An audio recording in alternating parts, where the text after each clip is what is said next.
గరి స్టడీస్ మరొక ప్రశ్న చూద్దాం. దిగాన్ని కాయ మధ్యమాన్ని కాయ ఎందులో భాగాలు అన్నాడు. ఎందులో భాగాలు? శుద్ధి పీఠకములో భాగాలు. శుద్ధి పీఠకం దేనికి సంబంధించింది?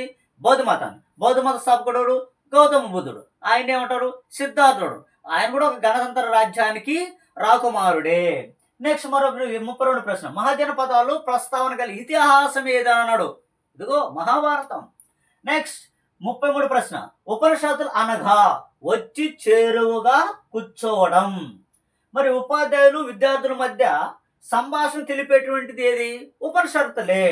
ఇది ఈ స్లైడ్ వెరీ ఇంపార్టెంట్. మీ ఇష్టం ఇంకా రైట్. ఓకేనా? నెక్స్ట్ మనకున్నటువంటి ప్రశ్నలో మరొక ప్రశ్న. Okay right. మహాజనపద కాలంలోని రాయబడినటువంటి ప్రధానమైన గ్రంథం ఏదన్నాడు. ఏ గ్రంథం అది? ఉపనిషత్తులు.